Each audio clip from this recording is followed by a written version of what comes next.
Bonjour à tous et bienvenue sur cette chaîne dédiée à la médecine chinoise. Le yin et le yang sont souvent présentés comme un concept abstrait. En médecine chinoise, ce n'est pas le cas.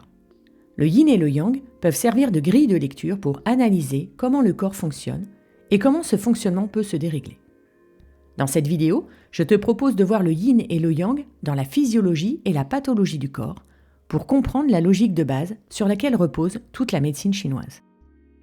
Et si tu n'as pas encore vu la première vidéo dédiée au yin et au yang, je te mets le lien juste sous cette vidéo dans la description. L'objectif ici est simple, c'est de comprendre comment le yin et le yang organisent le fonctionnement du corps et comment toute pathologie peut engendrer une rupture de cet équilibre.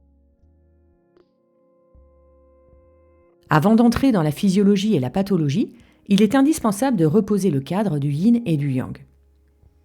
En médecine chinoise, le yin et le yang ne sont pas simplement deux substances, ni deux énergies séparées ou encore moins deux éléments figés.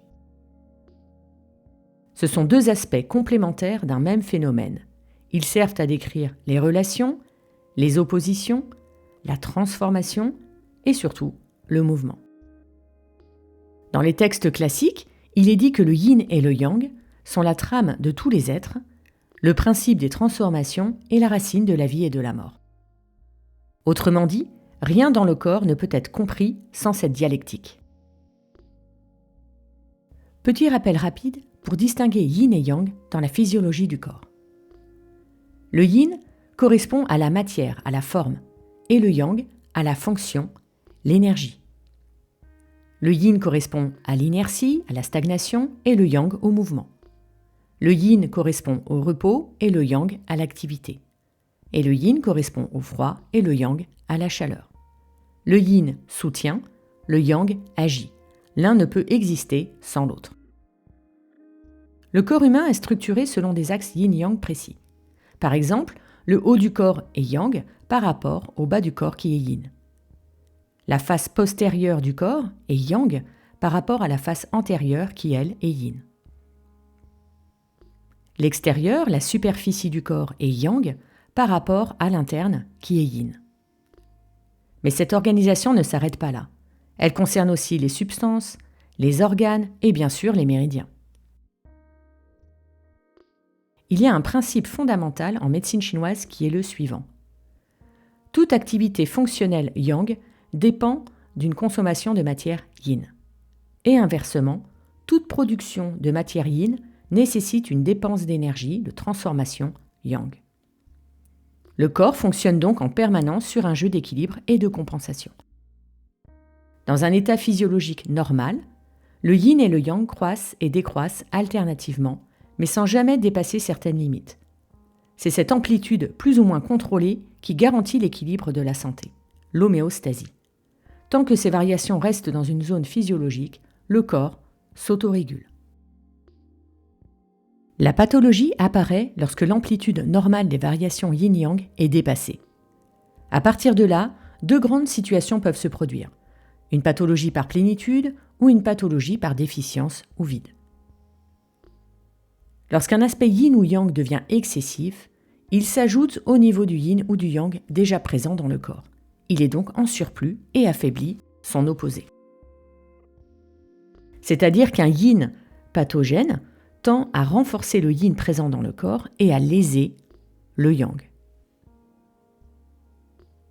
Un yang pathogène tend à renforcer le yang du corps et à consumer le yin. On parle alors de pathologie de plénitude. La plénitude yin entrave le yang, avec comme signes et symptômes une sensation de froid marqué, de la lourdeur, de la stagnation, une préférence pour la chaleur, une absence ou une faible soif, des urines claires abondantes et des selles molles ou diarrhée. La langue est pâle avec un enduit blanc et humide, et le pouls est che, lent, et chen, profond. La plénitude yang consume le yin, avec comme signe une sensation de chaleur intense, de l'agitation, une soif avec un désir de boisson fraîche, un teint rouge, de la transpiration abondante, de la constipation et des urines foncées et peu abondantes. La langue est rouge avec un enduit jaune et le pouls est chaud, rapide et che, plein.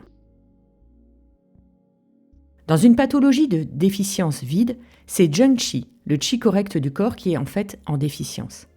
Toute pathologie par déficience correspond donc à une insuffisance de yin ou une insuffisance de yang, ou bien les deux. Dans une déficience de yin, le yin est en insuffisance.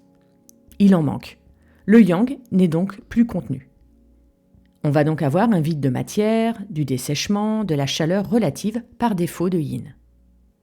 Avec comme signe et symptôme une sensation de chaleur interne, surtout en fin de journée, des bouffées de chaleur, de la transpiration nocturne, une sécheresse, une soif par petites gorgées, une agitation légère, de l'insomnie, un sommeil agité, la langue est rouge avec peu d'enduit et le pouls est chaud, rapide et xi, fin.